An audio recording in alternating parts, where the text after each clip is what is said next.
Happy Friday, ladies and gents. The truth is, inside I'm bursting with energy and excitement because I've got the biggest, most legendary R&B singer with me today, Kenny Lattimore.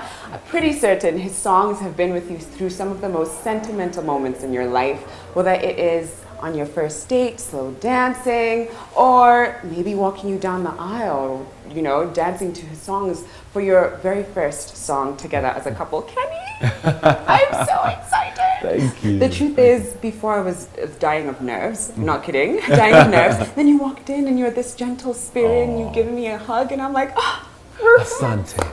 oh, look at you. Look at, actually, have you learned any other Swahili words? Just a little bit. I mean, I'm still working on it so that maybe by Saturday I can really speak. Yeah, you'll be good. Pretty certain by Saturday you'll be a pro. So is this your first time in Kenya? My first time in Kenya. Okay. And I'm really excited. I was talking with one of my friends because I saw that she was here, Carrie Hilson, and she posted so many great things. Yeah. And I was like, oh my gosh, tell me about Yeah. it. You know, and then I have some friends from Kenya as well back at home. Oh, so. nice. Does it ever get you when you say something like, my friend Carrie Hilson? To you, does it read as like, yeah, my friend, you know, Carrie Hilson, Oprah Winfrey, friends, generally, You know, is it just like normal? I'm a fan too. Yeah. I'm definitely a fan, so I can. So it's kind of cool to be able to say it. That I know that she just left here, and I'm like the Carrie Hilson. Yes, I was able to call. So I'm bragging. Yes, I am. But I'm pretty certain on her end, she's like, no, my friend Kenny Lattimore, he's in Kenya now. It's so cool. It's so wild to me. I appreciate it. Is it your first time in Africa? No, I've been to Nigeria, Ghana, Zambia, Uganda, Okay. South Africa, Lesotho, Botswana. I've been a lot of places. Wow. My mother's dream, God rest her soul, she's no longer living, but her dream was to get here. Oh. She just had a tremendous affinity with the continent and with her own identification of who she was as a person. Because unity, living in America, I understand that unity comes from culture. Yeah. And we in the United States have been stripped from our culture so that all we identify with is the blackness of our skin. But being able to come to the continent, it's like, okay, we're all black, Yeah. but there are different languages and there are different Right. traditions and there are other things that make the experience richer. I hear you. And so for me to be on the continent of Africa is a dream fulfilled for her yeah. and the rest of my family too. And many times too. Many times. So yes. actually growing up, was she, you know, very involved in making sure that there was a strong sense of self and an awareness Absolutely. of self? An awareness and appreciation for Africa Okay. and being a black man. And then she also was an educator. She worked at Howard University in Washington, D.C. And I'm from Washington, D.C. Yeah. And she also worked at Lincoln University, which is outside of Pennsylvania. It's the first HBCU, which is historic black college. So we took in a lot of African boarders. They would live with us so that their experience coming to America was easier. And that they didn't have to be alone trying to figure out the racism of America and the crazy things that were going on. Yeah. So she really was about identifying herself as an African. Okay. Which was awesome. Yeah. And it made it so I didn't come over here thinking that the Lions were going to be Okay, good. going down the street. Okay. Right. Some of those ignorant comments are like, that's not how it actually is. What are you talking about? And how did this inform your musical journey or career? You know, I find that Africans tend to be more studied and intelligent about life, politics, just you're so much more aware in an intelligent way about what's happening around you, where I think in America we're kind of dumbed down. So it kind of makes sense that Africa really is a stronger market for me than even America. Wow. So when I go to various parts of the continent here, the audiences that I'm performing to are much, much larger. Yeah. Not that my folks in America don't love me No, and all of that, you're Kenny but when I come here, Yeah. it feels so great because it's like I've landed on the continent a king. Oh. And that was, my mother would have just been beside herself Feels like to coming experience home, that. I guess. Absolutely. So do you remember your earliest musical memory? My earliest music memory was probably my mom singing to me gospel. Was she a singer? She just was able to sing. Okay, She didn't do it okay. professionally. Okay. But I remember her singing to me, but for recorded music, my first like emotional experience was listening to Stevie Wonder. Stevie, what was your favorite song? He was singing, when the winter came, you went further south. None of the winter's gone and you are not around. Where were you when I needed you last winter, my love? And I would listen to that, and it would make me want to cry. So give me a second. It was, so, it was emotional. Yo, I want to cry too. Oh man.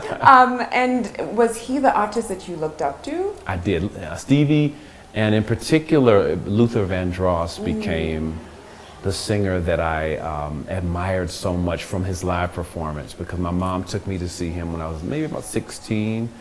And when I saw him sing live, I was like, I want to do that. Yeah. That's just crazy how it made me feel. Right. Was that the moment that for you it hit home that perhaps music was your calling?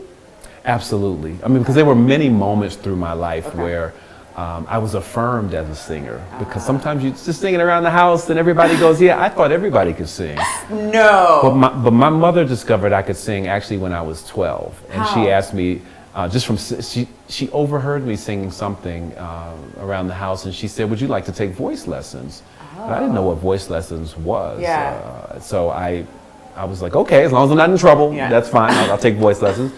And I was singing what they call the American Songbook. It was like, I left my heart in San Francisco upon a hill it called. It was like Frank Sinatra and Nat Cole. It was like singing things like that, Tony Bennett. And I learned how to sing the correct way, which was a technique that has been designed through the years, mainly through classical music. Okay. So eventually I started singing classical music, and I just expanded all the way out. But the music that my mom really listened to a lot was R&B. So I'd hear Aretha Franklin, and I'd hear the Isley Brothers, and all of the artists that she listened to and exposed me to. Just about all of them I actually worked with.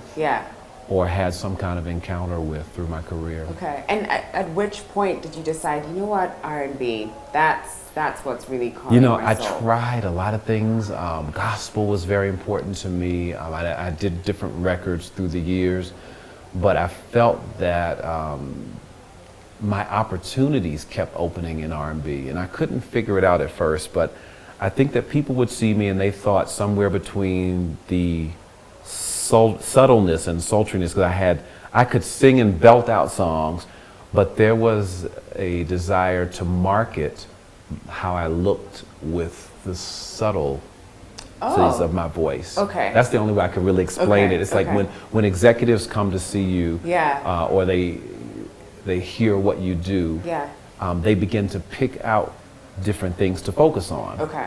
So I think they wanted me to be a sex symbol.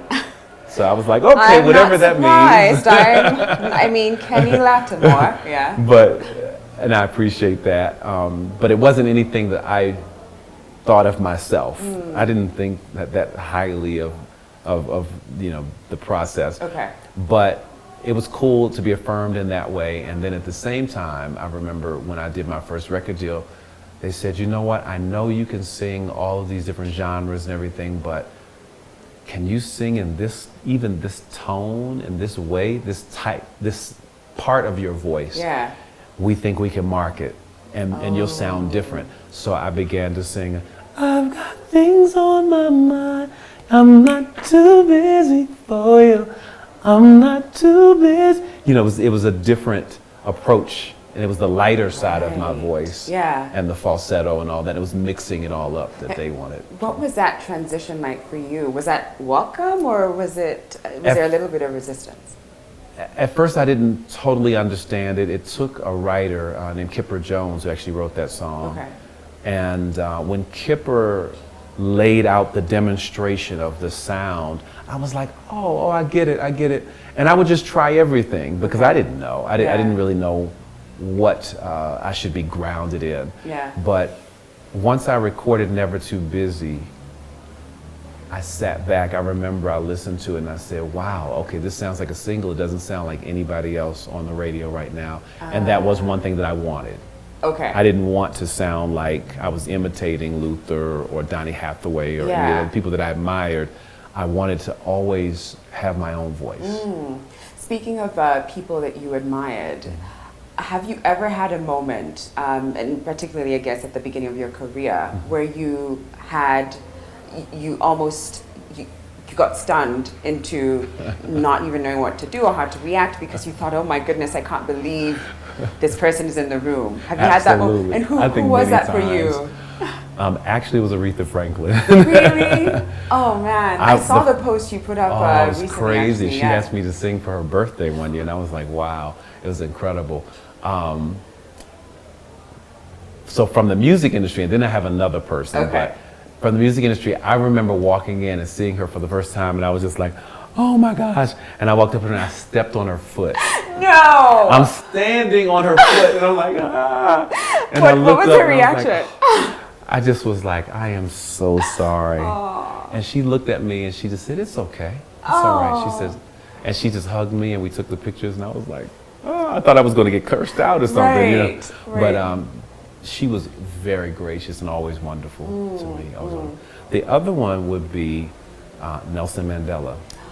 And you also I did his birthday, his 80th birthday, Wow. and that was surreal. One day we were doing I think a stadium in Durban, and he just grabbed my hand and he held it up, and the people are cheering and they're crying, and I'm sitting there like, what is going on right now? I'm like, I don't understand how I got here, but the blessings of God. Wow.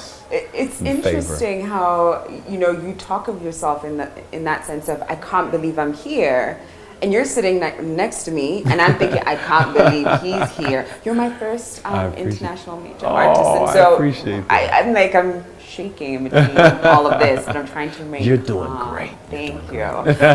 What are you most excited about, given that this is your first visit in Kenya and you're performing this Saturday? What are you most I want to excited feel the energy of the people. about? Okay. I think that's always amazing because every show is different based on who the audience is. So I want to hear what they like and what they gravitate to. One thing that was interesting was some of the stories that I tell about love and relationship, because my purpose is to sing to the hearts of women and to the minds of men and encourage them in love. So, and that's something I had to discover through the years, because once you have a certain amount of success, you can arrive at a platform where you have to dream a new dream. That's what Oprah Winfrey says, dream another dream, because you can't stop where you are. Right. And for me, this becomes a part of my next dream. And how do I translate that to a sea of people? Because it's a very intimate kind of like having a conversation. Yeah, exactly. So it's exciting and keeps me on edge, having that desire, navigating, going in and having that conversation and making sure I'm connecting with the people. It's challenging, but that makes every experience richer. Yeah, much richer. Yeah. Okay, we have to take a quick break. When we come back, I can't believe I'm about to say this. When we come back, we'll still have Kenny Lattimore with us. We'll be back in a moment. Hey, I'm Kenny Lattimore, and you're watching Living with S on NTV.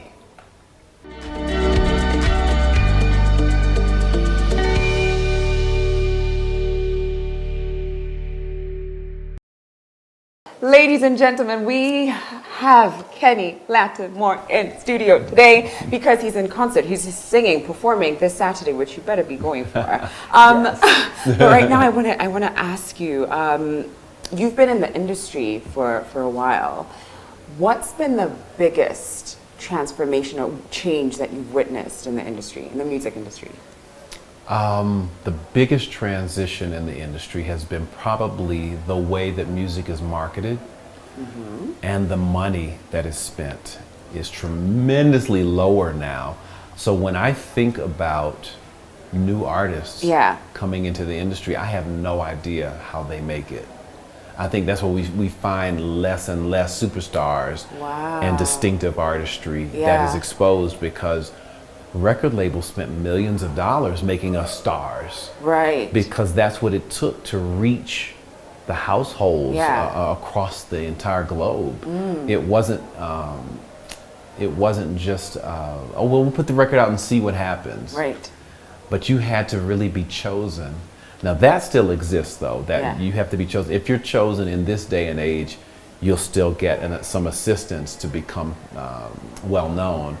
Even in the age of having the internet and social media, which is a fantastic tool, there is still, in order to galvanize all of the proper outlets that will allow you to have success, it just takes that marketing mind and vision to do it. And there used to be marketing teams and visionaries at labels, and now there's nothing. There used to be artist development. There's none of that. They want artists to just come ready-made, grooming themselves. They want the artist to do all of the work and then turn everything over to them. Oh, wow. As a marketing company. And it's kind of crazy, because these artists build millions of fans, like on YouTube and all that. A lot of people are building millions of fans. And one of my cousins through marriage is a young lady named Tiana Taylor. And Tiana, I remember... Wait, sorry. Wait a second. Wait a second.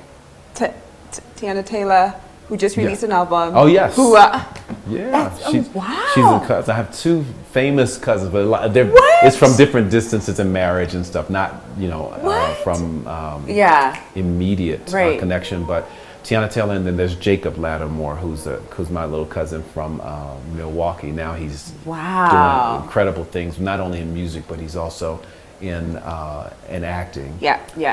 But and Tiana doing the same. She's doing acting and music and everything, branding. Love her. But I remember her as she built her career, going into Pharrell. She began to work, but she had her image, and she was just one of those amazing people who had it all together.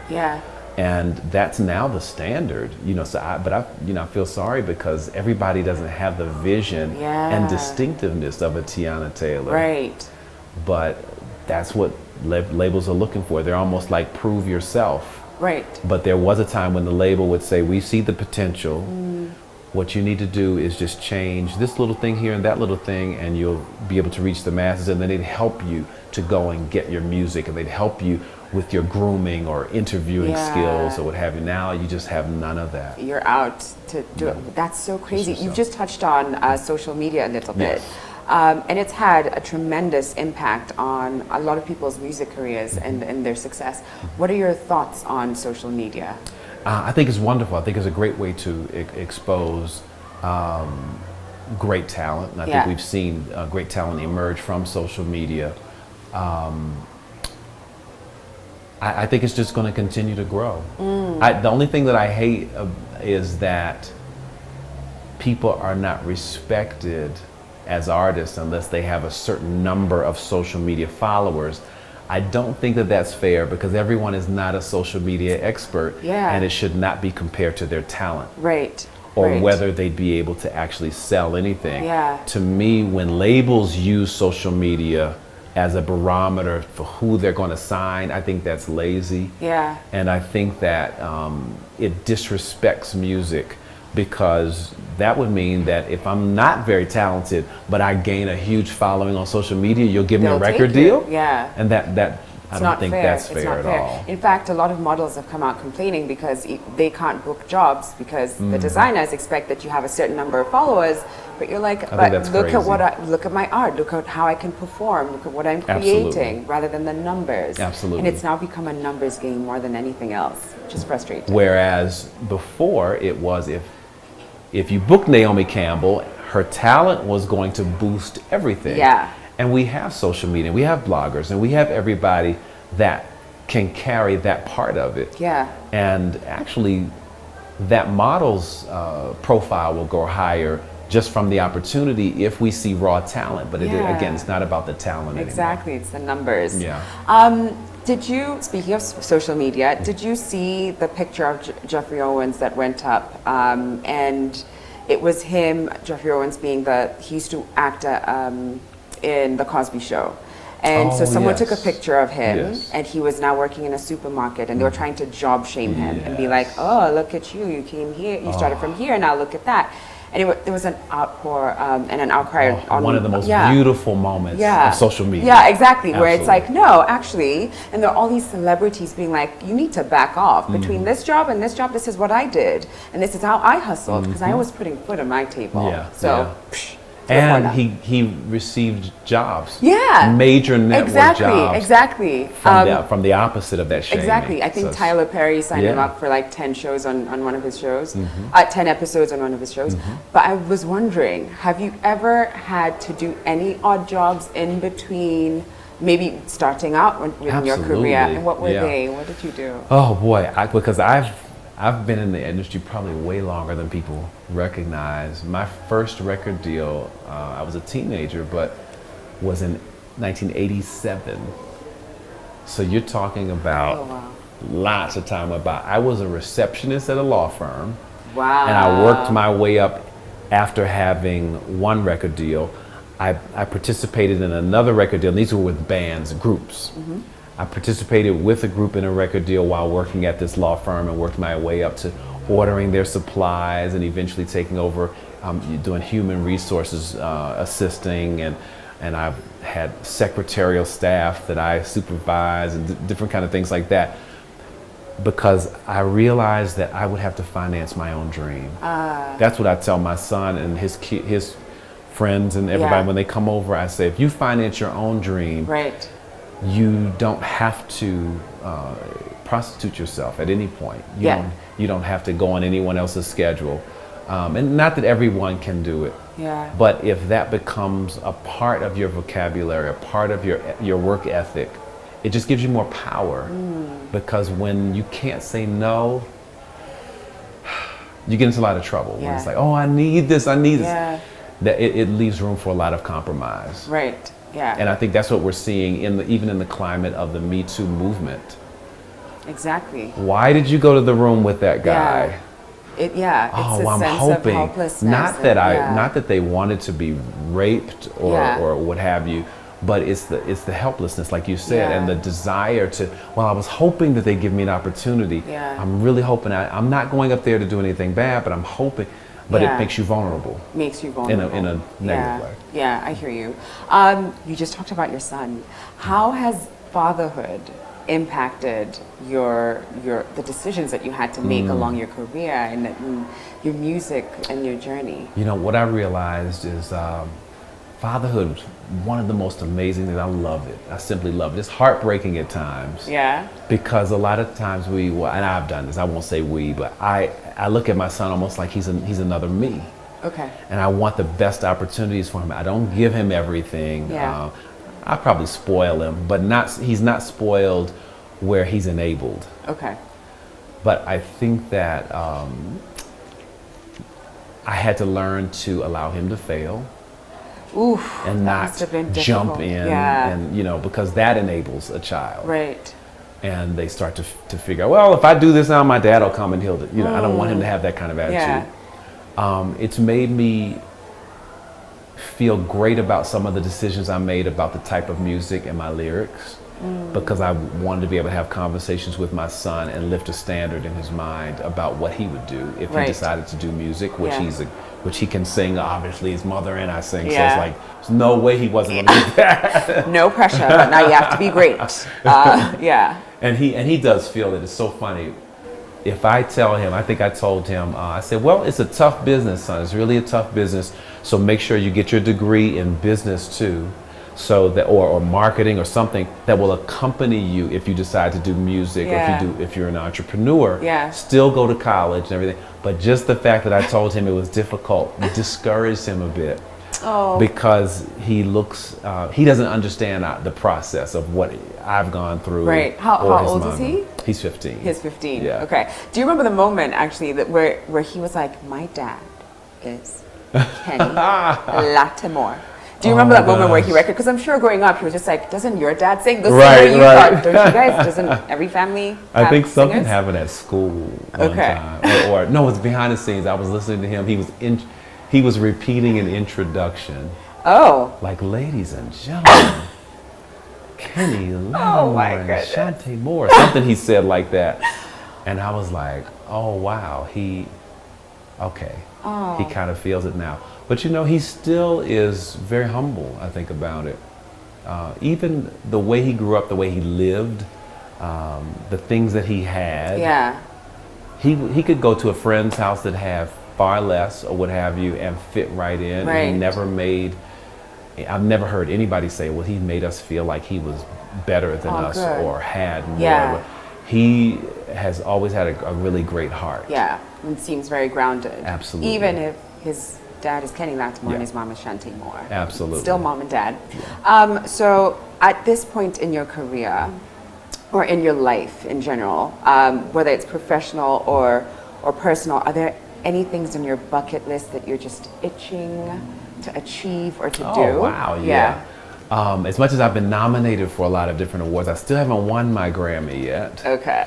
And there's not yet, soon. But maybe this year. Yeah.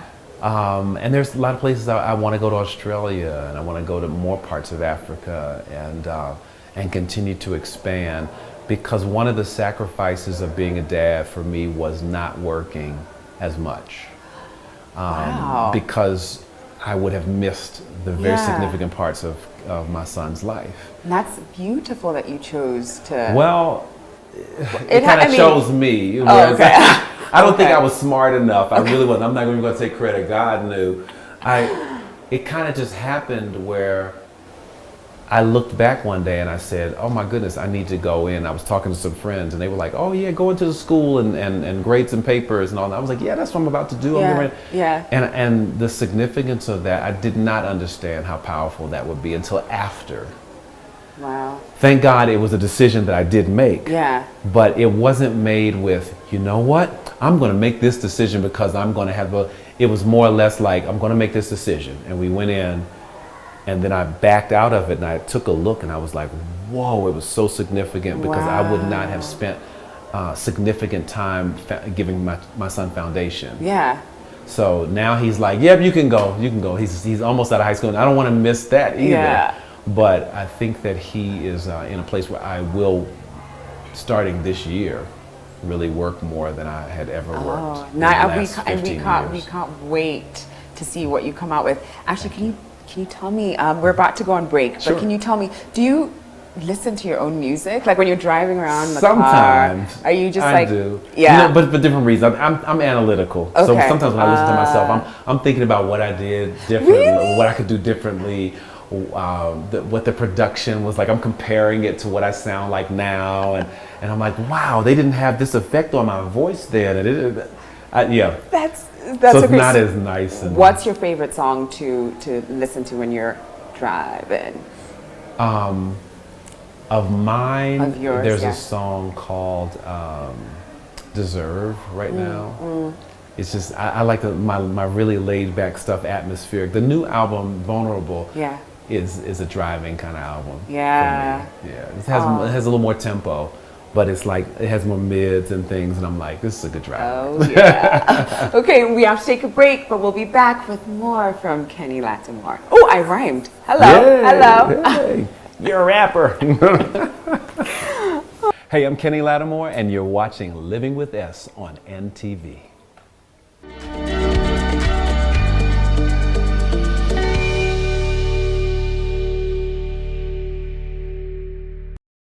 So what you've just seen is a little bit, a sneak peek of what you will be getting this Saturday and what Kenny Lattimore is about to belt out for you guys. Now, before you go on stage, do you ever get nervous? Oh, sometimes I do. Really? It's a back and forth. There are times when if I'm performing back-to-back shows, the nervousness is like, you get in a routine where you're not as nervous. Yeah. But those first couple of shows, or if you're trying new material out, sometimes it's a little nerve-wracking. Nerve-wracking. Yeah. Have you ever gone on stage and people are like, no, no, no, no? I was listening, and I asked this because I was listening to a Justin Timberlake podcast, and he explained how one time he went on stage with, some really great artists, and how like they were literally throwing bottles at, and he was ducking. I was like, this is Justin Timberlake. Right. How on earth? But have you Fortunately, ever had that? I've never had that. I've never had a boo moment Wow. or anything like that.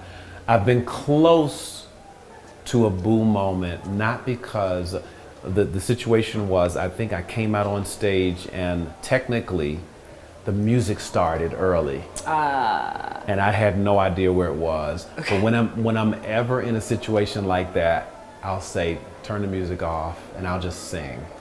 Oh. Because there's nothing that can take the place of an a cappella moment. And anytime I've ever been in trouble with, I can't hear this part, or I can't hear what? Yeah. The key is stop, because we saw Mariah Carey go through that New Year's Eve. I think it was the year before last, a couple of years back. Oh. And sometimes you have to just say, let's stop. But you're live. But sometimes you still have to say, let's stop and do something different. Right. The Mariah Carey video is like one of the most difficult things to watch, and I guess it's because of that. Like, and we know that she's incredibly talented. So Yeah. it's not, it's not a diss to her. Yeah. But she's not a club kind of, like, there are people who I grew up doing bars, clubs, really difficult kind of live situations where I don't think she grew up that way. Yeah. I think that her success happened with her so young that she catapulted into main stages. But when you have to do bars and you grow up, the chitlin circuit, as they call it in the States, the Gladys Knights and the Aretha Franklins and Patti LaBelle's and all those people went through, you learn how to control that moment. Right. And learn how to shut it down. Yeah. So when you're singing to a new audience, like you will be, right, to the Kenyans this Saturday, how do you make sure to connect with that audience? I think it's mainly just remaining as authentic as possible. I don't have a super scripted show. Okay. It's always something different, and I try to hear back what are you saying, and just have a conversation with them. Because one of the things that I was nervous about was, I don't know the songs that they're going to know. So what if I sing something from the new album or sing something and they don't know it? But I have to stay in a moment of purpose. Right. And that's why I always say the thing about to the hearts of women and minds of men, encouraging them in love. If I just stay in that purpose, in general, I think it connects to people. Oh, you are speaking truth right now. I hear you. I hear you. Now, what does your pre-show prep look like? Wow. Honey and hot water. Oh. A lot of people think tea and all of that, but a lot of it is just warming up to see, is there any weak area in the voice before I go on stage? Okay. And weakness means if I'm singing a high note and then you hear a crack, like there's not a lubrication in the muscle, because the voice is all it is a muscle, and things are moving and to create this sound. So the whole process is there's muscle memory, just like if you work out at the gym. So if you're singing constantly, at a certain time of day, the voice is just naturally warmed up. I could walk in this room and I could sing for hours. I could tell. With nothing. But if I haven't been singing for a while, then it's a matter of, oh wow, is my voice warm? Is it ready to stretch? Is that Right. muscle, like your leg, ready to Wow. stretch out without cramping or what have you? Yeah. So I try to warm up a little bit and just see what those places are, so that when I get on stage, I don't think, oh yeah, I can lift those pounds. Yeah. I can lift that. And you get out there, you're struggling, and Yeah. struggling. It's like, oh my God, this is work. Right, and everyone's like, what happened Is to he Kenny? okay? What happened Yeah. to Kenny? Okay, I hear you. So I want to now quickly digress from Sure. the questions I Sure. got here, and I want to introduce the segment that we call Beat the Clock, Okay. where I ask you these quick fire questions, Okay. and you've got like a couple of seconds to answer. Okay, okay. No pressure. Let's see. But are you ready? Okay. Oh yeah. Okay. In 60 seconds, I want you to answer these, 7, 8 questions. Okay. If you were to relocate to Africa, which country would you prefer starting all over in? South Africa, Johannesburg in particular. Okay. Given a chance to perform on stage with either Jay-Z or Kendrick Lamar, who would you go with? Kendrick. Oh. If you were to meet your idol that you've never met before tomorrow, what outfit would you pick?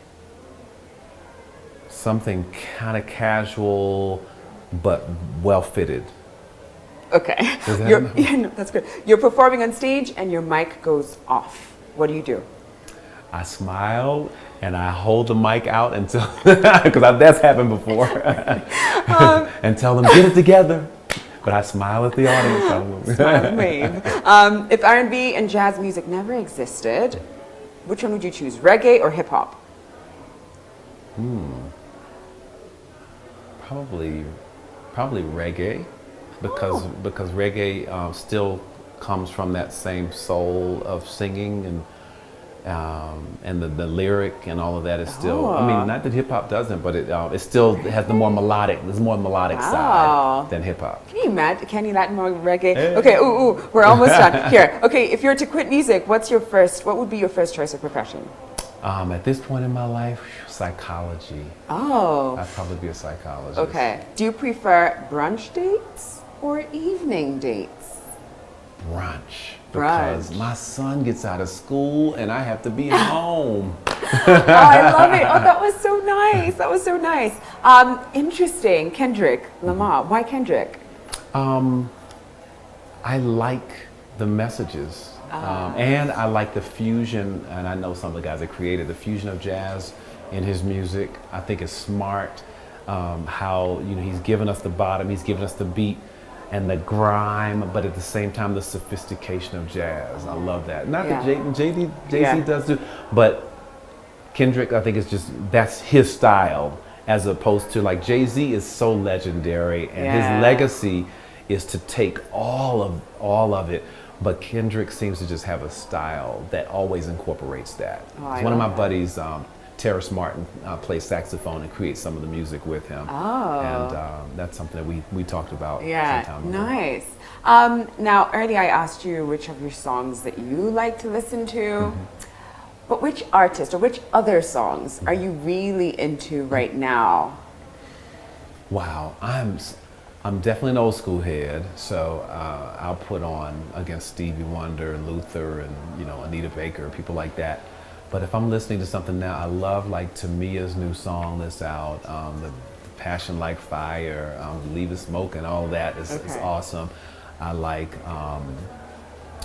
her, oh my gosh, and Daniel Caesar, and wow, I'm trying to think. Quick question, when you listen to their music, do you start to think like, oh, I could have done this better the Yes. same way? Oh, interesting, like, I could have done this. I could have have, done and that. I go, wow, I would have that. Well, I could write a song with it. A lot of times I'll do that.